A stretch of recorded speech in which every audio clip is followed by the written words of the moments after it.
मोक्षमार्गस्य नेतारं वेतारं कर्मव्रतां ज्ञातारं विश्वतत्त्वानां वन्दे तद्गुणलब्धये वन्दे तद्गुणलब्धये। तत्वार्थसूत्र महाशास्त्र की तत्वार्थ राजवार्तिक नामक ये टीका है और इस राजवार्तिक टीका के आधार से यहाँ चौथे अध्याय के 13वें सूत्र के संदर्भ में अपनी चर्चा चल रही थी। ध्यान होगा आप लोगों को, ज्योतिष देवों की ये चर्चा है और ये ज्योतिष देव, ज्योतिष विमान, ये सभी लोग मध्य लोक में 2.5 द्वीप में निरंतर मेरु पर्वत की प्रदक्षिणा दिया करते हैं और 2.5 द्वीप के बाहर वाले स्थिर रहते हैं। ये सभी बस समझ लीजिए आप, कर्म के उदय की ऐसी ही विडंबना है कि ये सब इसी प्रकार गमन ही करते रहते हैं, स्थिर नहीं रहते इनमें से कोई भी। 4-4 हजार देव सूर्य और चंद्र को खींचने वाले हैं, माने 16,000 देव हो जाएंगे। 4,000 देव पूर्व में, पश्चिम में, उत्तर में और दक्षिण में, 4-4 हजार, तो 16,000 देव सूर्य को खींचने वाले और 16,000 देव चंद्रमा को खींचने वाले। इसी तरह से ग्रह, नक्षत्र और तारे, इनको भी निरंतर चारों तरफ से अन्य देवता लोग जो अभियोग जाति के देव हैं, वे लोग खींचने का ही काम किया करते हैं। कर्म का उदय इसी प्रकार का है। इनकी संख्या संबंध में भी अपन ने यहाँ थोड़ी बहुत बात की है। देखिए, इसी प्रकरण को थोड़ा सा और अपन यहाँ आगे बढ़ाना चाहते हैं। देखिए आप, ये अपनी चर्चा इसमें हो रही थी पेज नंबर 406 पर। पंडित जी, एक प्रश्न है। हाँ, ये जो या साइंस में जो ग्रेविटेशनल फोर्स की जो बात आती है कि अर्थ का ग्रेविटेशनल फोर्स होता है, इसी तरह सब दूसरे ग्रहों के भी होते हैं, तो जैन शास्त्र में उसका कुछ क्या भी मेंशन है कि ग्रेविटेशनल फोर्स से पुल होते हैं कि वो घूमते ही रहते हैं? बिल्कुल भी नहीं है। ग्रेविटेशनल फोर्स की बिल्कुल कोई चर्चा नहीं है यहाँ जिनागम में, शास्त्रों में, जैन शास्त्रों में, क्योंकि वास्तव में किसी प्रकार की कोई फोर्स है ही नहीं। ये सहज वस्तु का स्वरूप ही इसी प्रकार का है कि कोई वस्तु ऊपर से नीचे ही गिरेगी और इस तरह से वो एक आकर्षण हो सकता है कुछ मेटल वगैरह का और इस तरह का, जो चुंबक में और इसमें भी आयरन में देखा जाता है, वो एक अलग मैटर है। बाकी इस तरह का कोई चंद्रमा में या पृथ्वी में इस तरह की किसी तरह की कोई ग्रेविटेशनल फोर्स की चर्चा नहीं की है। तो ये जो बता रहे हैं, जो स्पेस में घूम रहे हैं लोग, और जो ग्रेविटेशनल फोर्स से बियॉन्ड जाते हैं, तो फिर उसका वो एकदम वेटलेस वो घुमा ही करते हैं, नीचे नहीं आ सकते। इसी कुछ भी बातें साइंस में बताई जा रही है। हो सकता है इस तरह का कुछ, एक हवा का दबाव कुछ इस तरह का बन जाता हो, कुछ स्थिति ऐसी होती हो, लेकिन उसका शास्त्रों में कोई इस प्रकार का कोई उल्लेख नहीं है। इस तरह की कोई फोर्स बतलाई नहीं है अपने यहाँ। ओके, है ना, मतलब कहीं भी इतनी जगह पर काफी कुछ जो भी इसके संदर्भ में मैटर देखा है, पढ़ा है, उसमें कहीं भी इस तरह की कोई बात पढ़ने में नहीं आई जिसमें ऐसा कहा गया हो। ठीक है ना। चलिए, अभी इसी विषय को अपन और देखते हैं, कहाँ घूमते हैं सूर्य चंद्र वगैरह। तो अपन ने लास्ट क्लास में भी चर्चा की थी। सुमेरु पर्वत से 1121 योजन की दूरी है ज्योतिष देवों के घूमने की। मैंने सुमेरु पर्वत से 1121 योजन दूर रहकर ये गमन करते हैं ग्रह, नक्षत्र और तारे।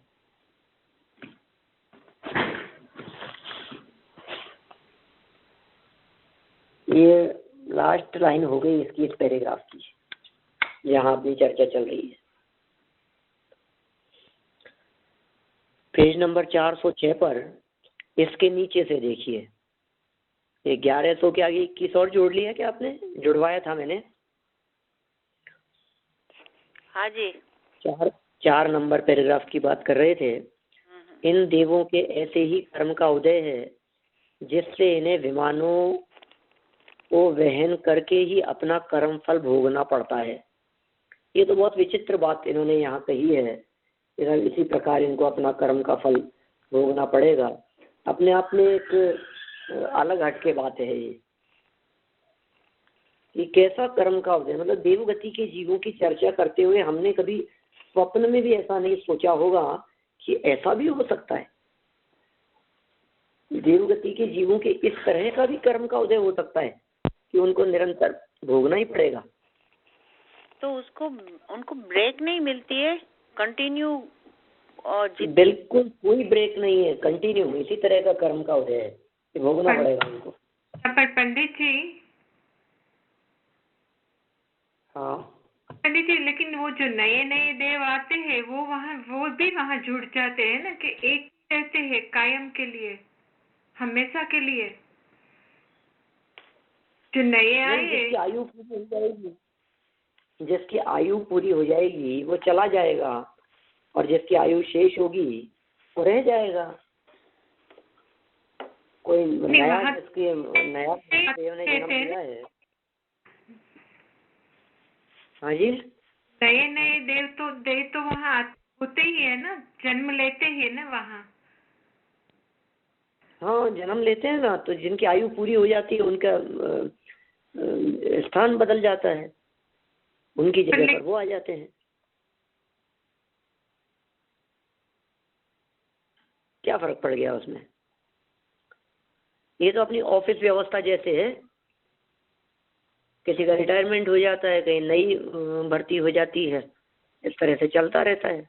ऑफिस मेंटेन रहता है, फैक्ट्री मेंटेन रहती है। लेकिन रिटायर होते हैं, यहाँ ऐसा होता है कि ये थोड़े ओल्ड हो गए तो वो नहीं, अभी कोई नए आए वो करे का।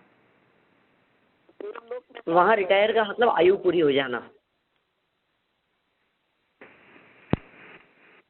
हाँ, जब आयु पूरी होगी तभी दूसरा देव आ सकेगा, ऐसे ही होगा शायद। हाँ इसी तरह से संभव है, इसके अलावा और कोई चांस नहीं है। लेकिन आप ये क्यों भूल जाते हैं कि इतना सब कुछ होने पर भी उनकी जो विक्रिया के माध्यम से रूप बनाने की सामर्थ्य है, उस सामर्थ्य का भी वे उपयोग करते हैं, और तदनुसार देवांगनाओं के साथ में रहना, घूमना, ये सब भी उनकी प्रवृत्तियां साथ में चलती है। हाँ वही मैं पूछने वाली थी। तो उनको जब भी पूरे टाइम ये घूमते रहते हैं तो फिर पर्सनल लाइफ में क्या कैसे करते हैं? विक्रिया के वो पर्सनल लाइफ उसी के साथ में चलेगी। ये 24 आवर्स में से छुट्टी तो नहीं मिलेगी इनको। हाँ इसमें से इनको बिल्कुल ऑफ नहीं होगा, तो उसी में चलेगा वो, उसी के बीच बीच में ही वो विक्रिया के माध्यम से रूप बना करके वो दूसरे काम भी कर सकेगी।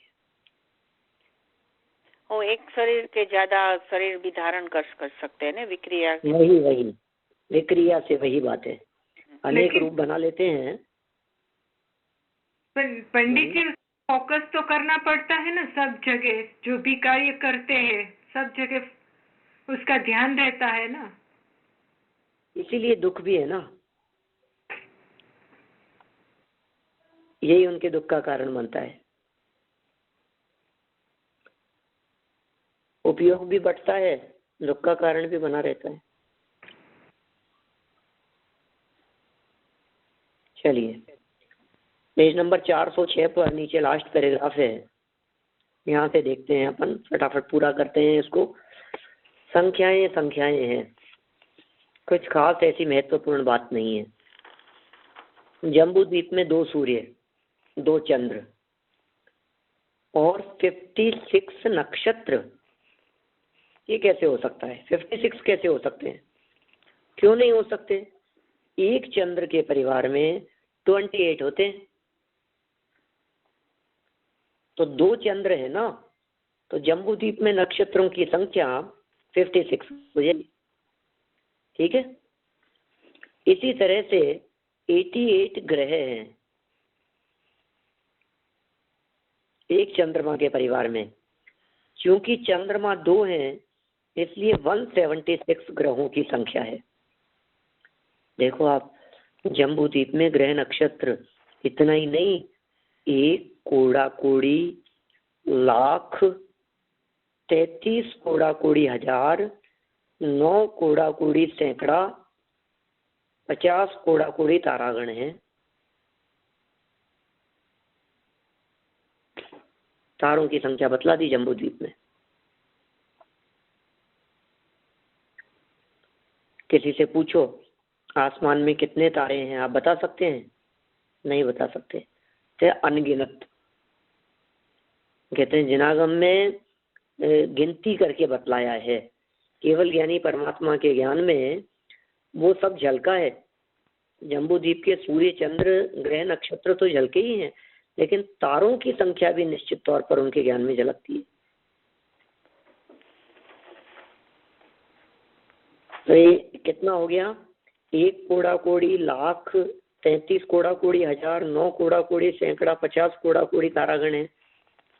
अभी कैसे बैठेगी व्यवस्था? मैं बतलाता हूँ आपको। 66,975 66975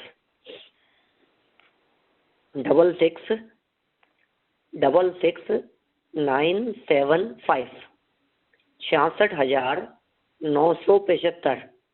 और इसके आगे कोड़ा कोड़ी। कोड़ा कोड़ी मीन्स शून्य लगेंगे इसके आगे, 14 जीरो लगेंगे। 66,975 कोड़ा कोड़ी माने 66,975, फिर 1 2 3 4 5 6 7 8 9 10 11 12 13 14 14 शून्य और लगाने पड़ेंगे। इतने तारे एक चंद्रमा के परिवार में होते हैं। ये सब एक चंद्रमा के परिवार की पोजीशन है। अब चूंकि चंद्रमा 2 हैं जम्बू द्वीप में, तो 66,975 कोड़ा कोड़ी को आप डबल कर लीजिए। इस संख्या को 2 से मल्टीप्लाई करेंगे तो 1 कोड़ा कोड़ी लाख, 33 कोड़ा कोड़ी हजार, 9 कोड़ा कोड़ी सैकड़ा, 50 कोड़ा कोड़ी तारागण, इतना आ जाएगा। पंडित जी, ये 66 कैसे आया? 66 क्योंकि यहाँ तो आगे 33 लिखा है। हाँ, डबल हो गया ना, डबल किया ना उसको। वह 1 कोड़ा कोड़ी लाख 33 किया है तो 133 हो गया वो। पंडित जी सैकड़ा क्या है? सैकड़ा माने होता है 100, 100। ओ मतलब अच्छा, वो स्टिल तारा की बात है।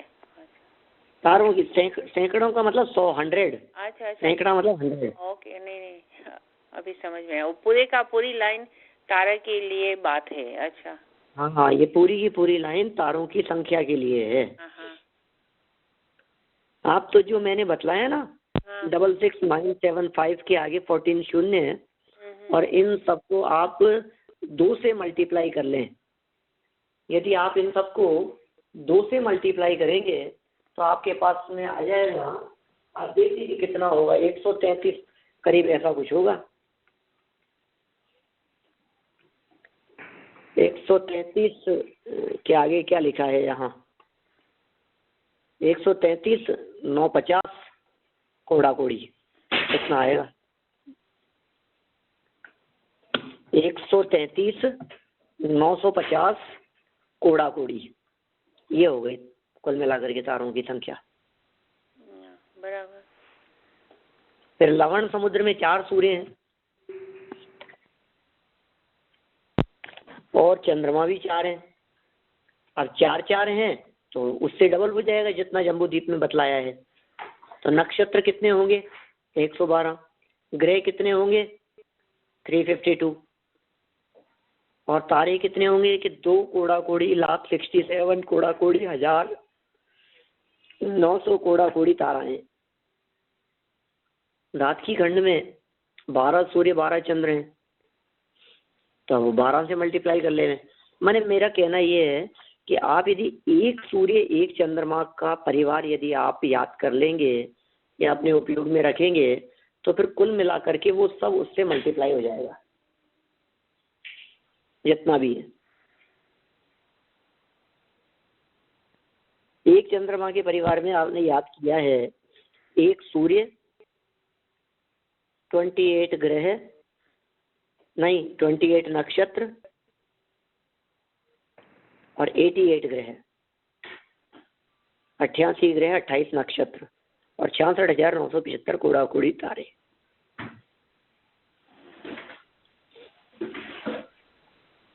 देखिए आगे 12 सूर्य 12 चंद्र का प्रमाण दिया है इसमें। 336 नक्षत्र, 1056 ग्रह, 8 लाख कोड़ा कोड़ी, 3700 कोड़ा कोड़ी तारा है। कालो ददी में 42 सूर्य 42 चंद्रमा है। तो 1167 नक्षत्र, 3696 ग्रह, 28 कोड़ा कोड़ी लाख, 12 कोड़ा कोड़ी हजार, 9 कोड़ा कोड़ी सैकड़ा, 50 कोड़ा कोड़ी तारा है। पुष्करार्ध में 72 सूर्य 72 चंद्र हैं। 2016 नक्षत्र, 6336 ग्रह, 48 कोड़ा कोड़ी लाख, 22 कोड़ा कोड़ी हजार, 2 कोड़ा कोड़ी सैकड़ा तारा है। बाह्य पुष्करार्ध में भी इतने ही ज्योतिष देव हैं। पुष्कर समुद्र में इससे चौगुनी संख्या है। उससे आगे प्रत्येक द्वीप समुद्र में दूनी दूनी है। ये सब इन्होंने टोटल संख्याएं बतला दी। हम इसमें जो याद करने योग्य जो दिखता है, आप सूर्य चंद्र की संख्या याद कर ले रहे, ग्रह नक्षत्र तारों की एक की याद कर लें, बाकी फिर मल्टीपल हो जाएगी। पंडित जी पुष्कर समुद्र में चौगुनी और आगे सब में दूनी दूनी, ये कैसे है? बीच में मानुषोत्तर था ना, ये तो आधा इधर था और आधा उधर था, तो फिर वो 4 गुनी होगी उससे। बाह्य पुष्करार्ध से बतलाई ना 4 गुनी, पुष्करार्ध से तो दुगनी है, पुष्कर से दुगनी है पुष्कर समुद्र में। नहीं ख्याल में बात? पुष्कर द्वीप तो एक ही है ना। अब आधे द्वीप की अपेक्षा से बात करोगे तो समुद्र में 4 गुनी हो जाएगी, और पूरे द्वीप की अपेक्षा से बात करोगे तो सब जगह दुगनी दुगनी है।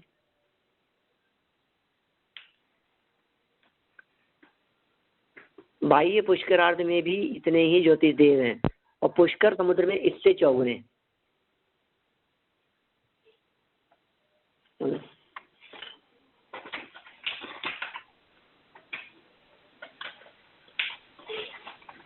चलिए आगे बढ़ता हूं मैं। ठीक है ना, क्लियर हो गई ना बात?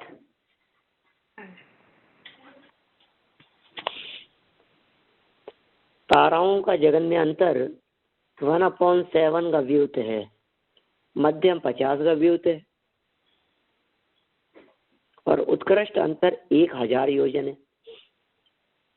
एक तारे से दूसरे तारे का अंतराल, एक तारे से दूसरे तारे का गैप कितना है, ठीक है ना? तो वो अंतराल होगा कम से कम और ज्यादा से ज्यादा और मध्यम अंतराल। इसी तरह से चंद्र और सूर्य का जगन्य अंतराल 99,640 योजन है।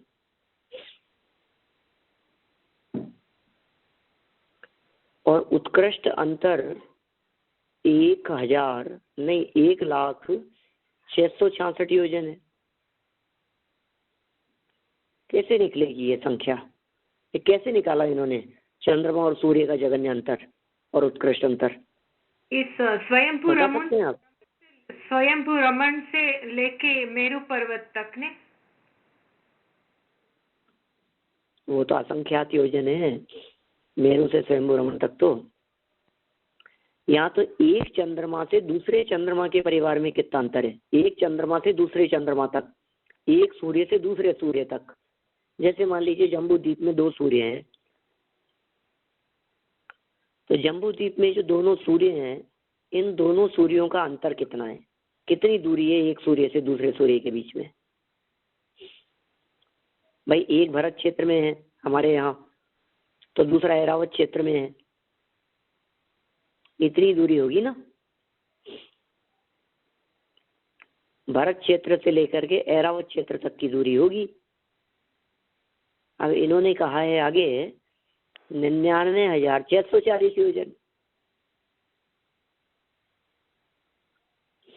तो मैंने आपको कल या परसों जब भी अपनी क्लास थी उस दिन अपन ने ये बात देखी थी कि भाई ये जो है ना सूर्य चंद्रमा के विमान, इनके गमन करने का क्षेत्र लवण समुद्र की बाउंड्री, जम्बू द्वीप की बाउंड्री समझिए, जम्बू द्वीप की बाउंड्री से 180 योजन अंदर और 330 योजन बाहर। क्या कहा? 180 योजन अंदर और 330 योजन बाहर। ख्याल में आ गई बात? ऐसे 510 योजन के गमन करने के क्षेत्र हैं इसके। जैसे समझिए एक सूर्य पूरे जम्बू द्वीप के अंदर सुमेरु पर्वत की परिक्रमा लगा रहा है, कितनी दूरी पर परिक्रमा लगा रहा होगा? तो कहा इसको हम मेरू पर्वत से नहीं नापेंगे, इसको हम जम्बू द्वीप की बाउंड्री से नापते हैं।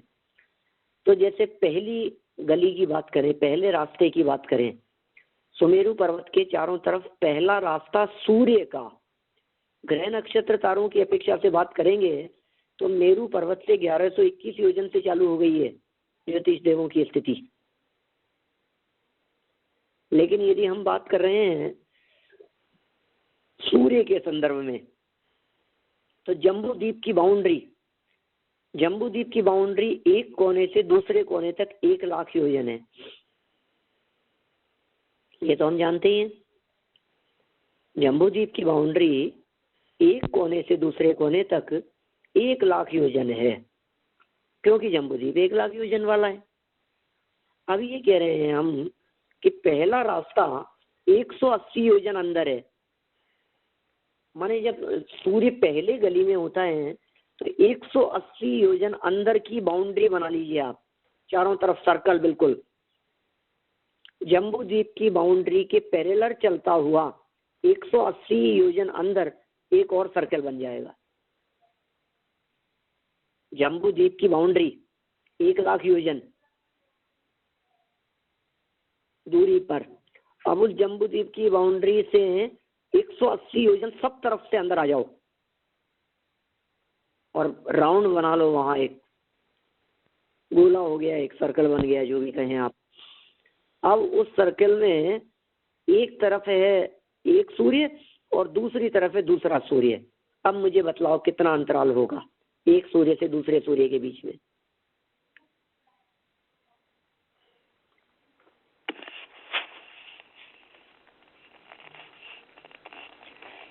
जगनी और इसमें बताया ऐसा लेने का ना 99,640 योजन जगनिया।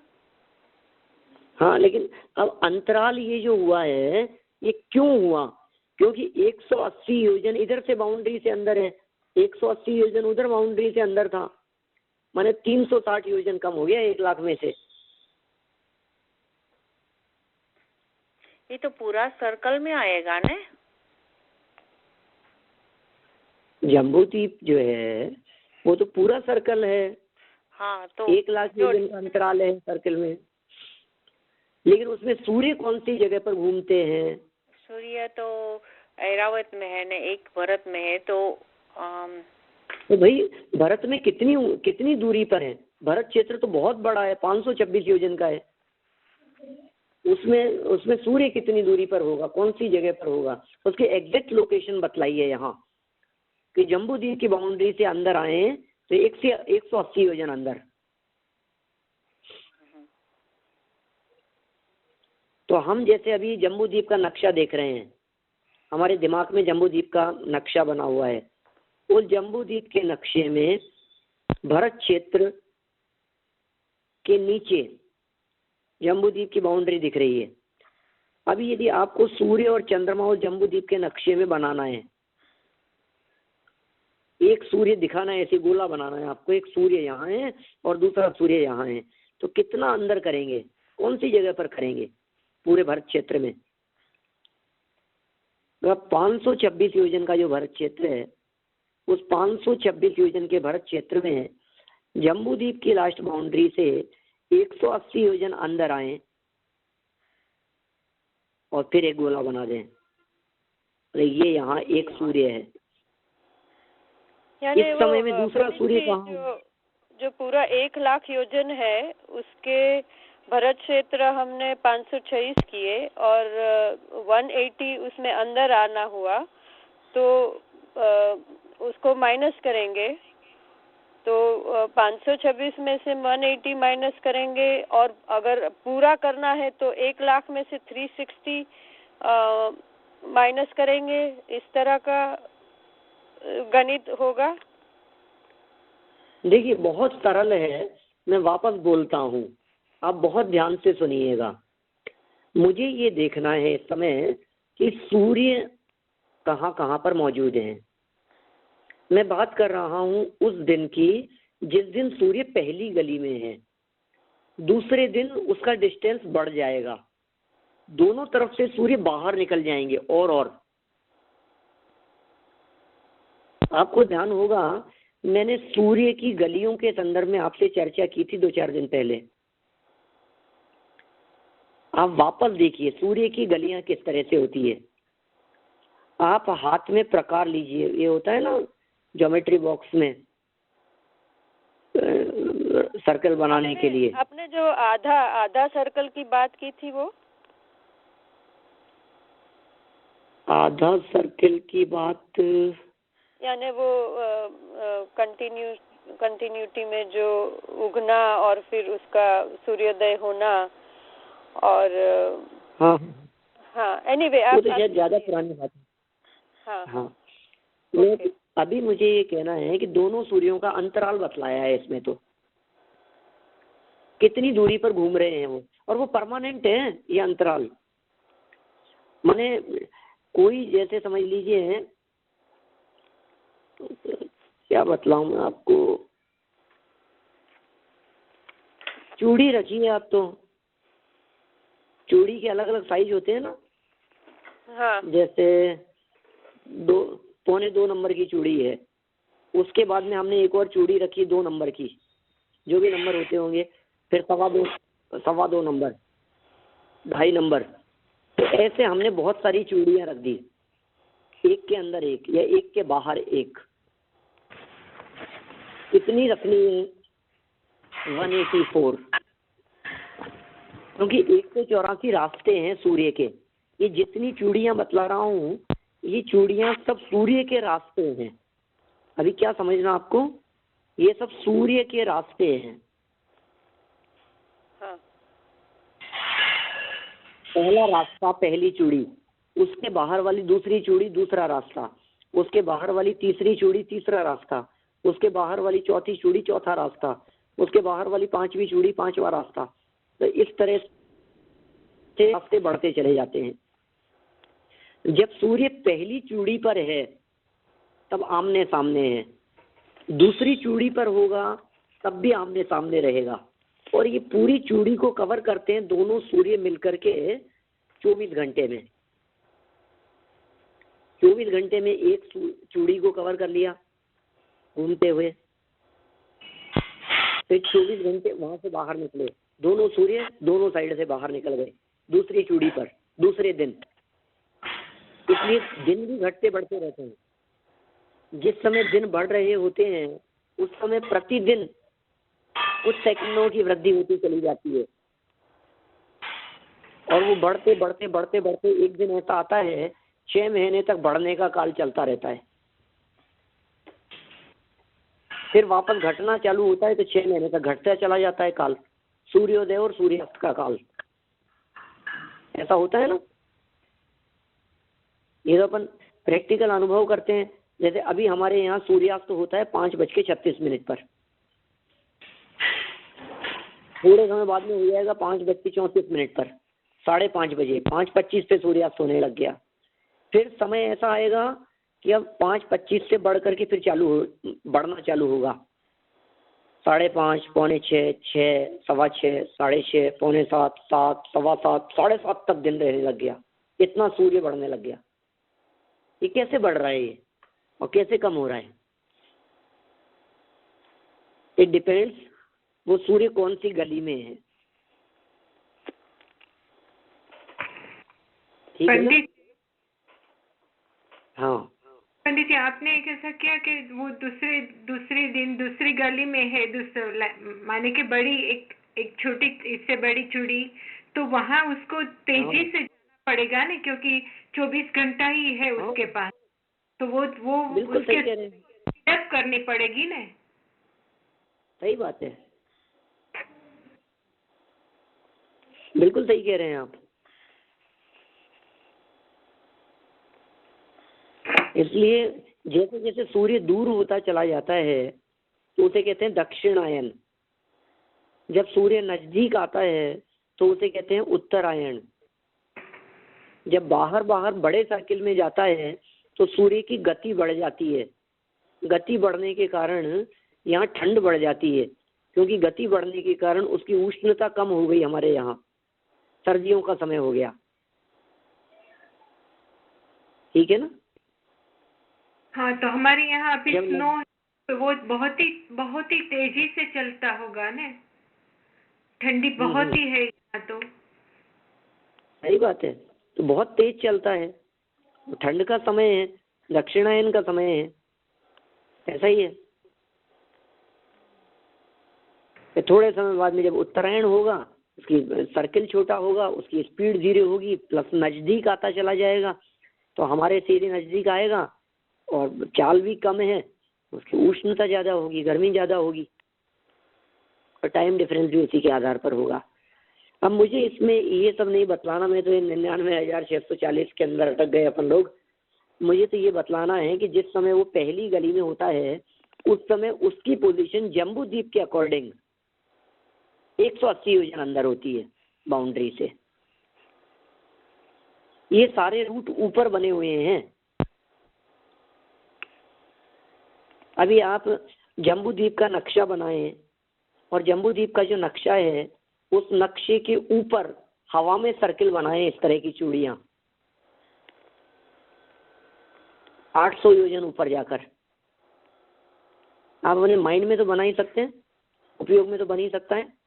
नीचे जम्बू द्वीप और ऊपर 800 योजन ऊपर जाकर के ये सब रास्ते हैं सूर्य के राउंड लगाने के। चक्कर लगा रहा है सूर्य, पता लग गया हमारे को। अब ये जो सूर्य चक्कर लगा रहा है ये कितनी दूरी पर है? तो जम्बू द्वीप से 180 योजन की दूरी पर है अंदर की तरफ। दूसरे दिन क्या होगा? 2 योजन कम हो जाएगा। 2 योजन प्लस सूर्य की नाप, इतना फर्क पड़ जाएगा। तो ये होगा करीब करीब समझ लीजिए आप 3 योजन के आसपास कम हो गया। तो 180 की जगह जम्बू द्वीप की बाउंड्री से ये हो गया 180 से करीब करीब 3 कम कर लो, 2.25-3 के आसपास, तो 177 योजन रह गया। उसके नेक्स्ट डे और बड़ी आगे वाली गली के अंदर चला गया तो 174 के आसपास रह गया। मैं तो अंदाजा बतला रहा हूँ आपको, एग्जैक्ट तो कैलकुलेशन करने पर ख्याल में आएगा। वो कैलकुलेशन भी मैं करके बतला सकता हूँ, मेरे उपयोग में है वो कैलकुलेशन भी। फिर 174 हो गया, 171 हो गया, 168 हो गया, 164 हो गया। ऐसे घटते घटते घटते घटते जम्बू द्वीप की बाउंड्री से 50 योजन की दूरी रह गई, 25 योजन की दूरी रह गई, 5 योजन की दूरी रह गई। जम्बू द्वीप की बाउंड्री के ठीक ऊपर गमन करने लगा, जम्बू द्वीप की बाउंड्री के बाहर गमन करने लगा, जम्बू द्वीप की बाउंड्री के और बाहर गमन करने लगा, और बाहर गमन करने लगे दोनों सूर्य आमने सामने। कितना बाहर तक कि जम्बू द्वीप की बाउंड्री के 330 योजन बाहर तक चला जाएगा दोनों साइड से। तो 330 योजन बाहर और 180 योजन अंदर, टोटल सूर्य के गमन करने का एरिया हो गया 510 योजन।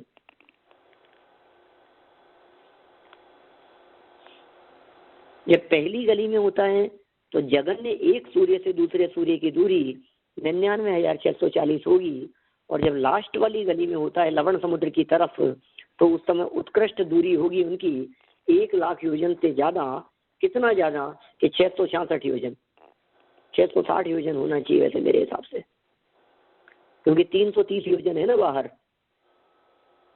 तो 330 का डबल 660 होता है। इसमें क्या है, कहाँ कहाँ बहुत जगह पर ये गलतियाँ बहुत छपी हुई है इसमें। तो जो इस विषय को थोड़ा बहुत जानते हैं, जिनके उपयोग में है, वो सब उन गलतियों को निकाल सकते हैं पढ़ करके। बाकी तो क्या कर सकते जो 1,00,000 योजन -360 किया तो वो 640 आया, वो भी काइंड ऑफ क्लोज ही आया ना उससे। नहीं आ गया ना 640 एग्जैक्ट आ गया ना वो तो 99,640। हाँ, तो वो गणित उस तरह ही देखना, I mean, जो बताया था उसका फाइनल फिगर तो यही आया, राइट? हाँ हाँ सही है। तो पर ये किस जो तरह फाइनल वो फिगर जो आता है वो देखना था आपने को। हाँ, किस तरह से वो आ रहा है, बरोबर। घूमते हुए आ रहा है, बस एक एक सर्किल कम हो रहा है, एक एक सर्किल बढ़ रहा है, इतना सा है, और कोई इसके अंदर कोई विशेष बात नहीं है। 180 योजन और 330 योजन, तो 660 हो जाएगा, और इधर हो जाएगा 180 का डबल 99 कम करने पर 99,640 योजन, उधर 1,00,660 योजन, इतना है। चलिए अब अपन बढ़ते हैं थोड़ा और आगे। पंडित जी पूरा करें अपना। हाँ बोलिए। जो ऊपर आया कि मेरू पर्वत से 1121 योजन दूर घूमते हैं, और नीचे आया अभी तो अभी वो 44,820 योजन मेरू पर्वत से दूर प्रकाशित होता है। वो दोनों क्या सूर्य दोनों की क्यों इतना फर्क है? कहाँ पर आया 44? अभी वो तारा का जगन्य व्युत, वो जो पैराग्राफ है ना वहाँ सबसे भीतरी। मैं पढ़ रहा हूँ, मुझे तो पढ़ने दो एक बार, उससे पहले पूछ लेते हैं आप। नहीं, मैंने अभी देखा तो मुझे विकल्प आया कि ये क्या है, और ऊपर जो संख्या आई वो क्या है। एक बार मैं पढ़ लेता हूँ कहाँ है। देखिए मैं आगे बढ़ूँ फिर अपन करते हैं इसके बारे में बात। देखिए इसमें लिखा है ताराओं का जगन्य अंतराल 1/7 गव्यूत है। गव्यूत मतलब कोस। मध्यम अंतराल 50 गव्यूत हो गया। उत्कृष्ट अंतराल 1,000 योजन हो गया। इसमें तो कोई शंका नहीं है, क्लियर होगी बात। फिर इसके आगे चंद्र और सूर्य का जगन्य अंतराल 99,640 योजन और उत्कृष्ट अंतराल 1,06,60 योजन है। जम्बूद्वीप आदि में एक एक चंद्रमा के 66,000 कोड़ा-कोड़ी, 900 कोड़ा-कोड़ी और 75 कोड़ा-कोड़ी तारा। ये वही आ गए 66,975 कोड़ा-कोड़ी, 66,975 कोड़ा-कोड़ी और 88 महाग्रह और 28 नक्षत्र हैं। ये एक चंद्रमा का परिवार, याद रखने की दृष्टि से। सूर्य के 184 मंडल, सूर्य के 184 मंडल 80-100 जम्बूद्वीप के भीतर घुसकर प्रकाशित करते हैं। 80-100 मतलब 180। बहुत गलती है ये जो लिखी है ना ये भाषा। 180 योजन जम्बूद्वीप के भीतर, जैसे अभी अपन ने बात की है।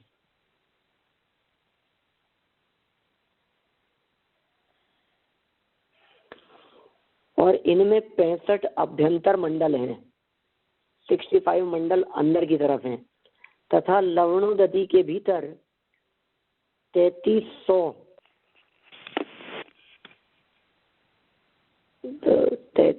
नहीं 330। ये भी सब गलत है, इस वजह से तो गड़बड़ी हो रही है।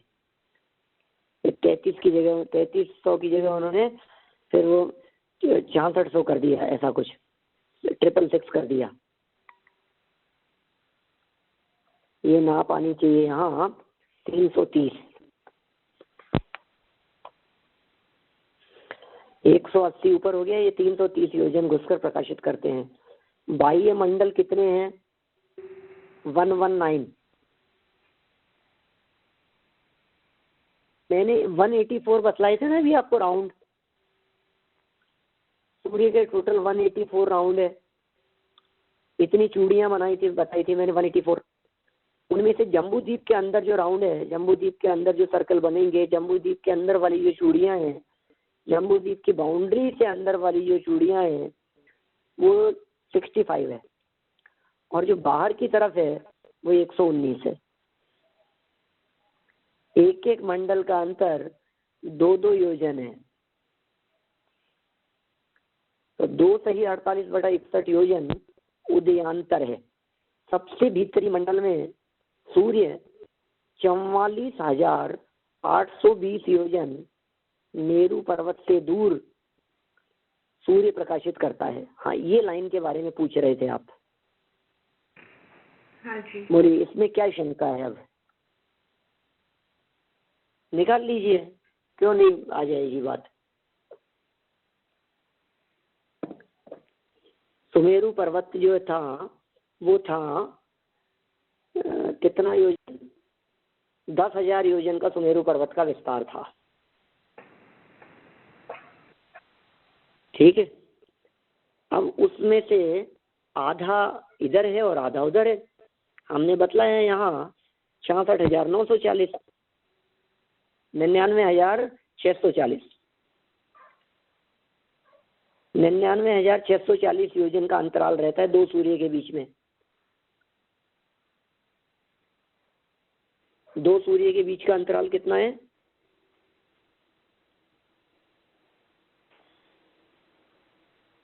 दो सूर्य के बीच का अंतराल है 99,640। हिना बहन सुन रहे हैं ना? हाँ जी। हाँ हाँ पंडित जी। अभी ये जो दो सूर्य का अंतराल है, तो ये मेरू पर्वत से सूर्य कितना दूर हुआ, ये निकालना है अपने को। सब बातें मालूम है हमारे को। दो सूर्य का अंतराल यदि 99,640 है और मेरू पर्वत इन दोनों सूर्यों के बीच में है, तो आधा कर लीजिए इसको।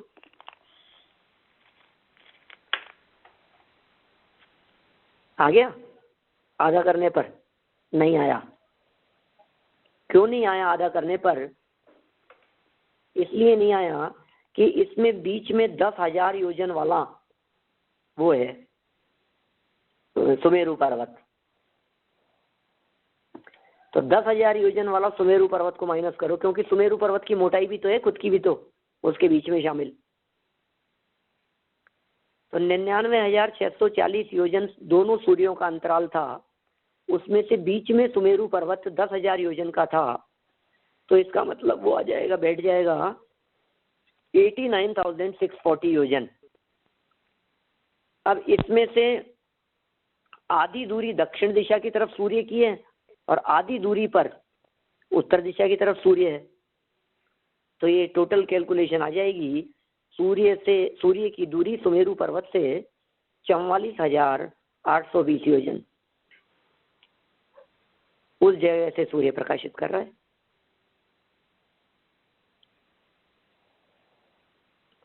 कैलकुलेशन मेरी आप लोगों को लेकिन वो मेरू पर्वत से आपने परसों या लास्ट सेशन में क्या था, मेरू पर्वत से 1121 अच्छा दूर देखिए मैं बता रहा हूँ, समझ में आ गया आप क्या पूछना चाह रहे हैं। वो जो 1121 योजन जो बतलाया है वो ज्योतिष देवों को बतलाया है। ये कॉमन कथन है 1121 योजन का। उसमें से पर्टिकुलर सूर्य की बात कर रहे हैं तो इतना आएगा। आप तारे की बात करेंगे तो अलग होगा, आप नक्षत्र की बात करेंगे तो अलग होगा। कॉमन हमने कह दिया कि यहाँ से रास्ता चालू होता है। तो परिवार है ना बहुत लंबा चौड़ा, सूर्य चंद्र ग्रह नक्षत्र तारे,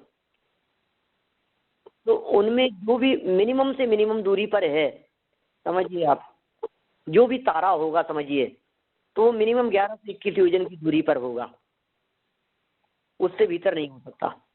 लेकिन जब हम सूर्य की बात कर रहे हैं तो सूर्य सुमेरु पर्वत से 44,820 योजन की दूरी पर गमन कर रहा है।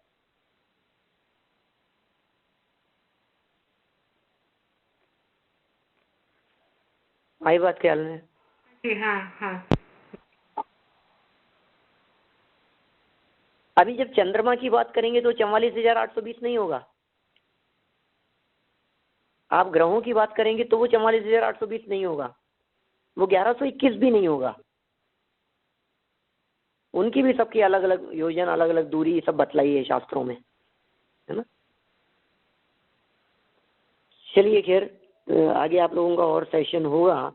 अपना समय तो यहाँ मर्यादित समय पूरा होता है, और आप लोग चाहें तो 1 मिनट इसको पढ़ दूं मैं, जिससे फिर आगे बढ़ेंगे। कल क्या है स्थिति आगे की आपके सेशन की? हाँ हाँ, पढ़ सकते हैं पंडित जी। मैं इसको पढ़ तो दें, वो समझने की कुछ बात होगी तो और कल करेंगे। देखिए, बाह्य मंडल और ये सब हुई नहीं बात। 44,820 योजन मेरू पर्वत से दूर सूर्य प्रकाशित करता है। इसका विस्तार 99,640 योजन है, एक सूर्य से दूसरे सूर्य का। इस समय 18 मुहूर्त का दिन होता है।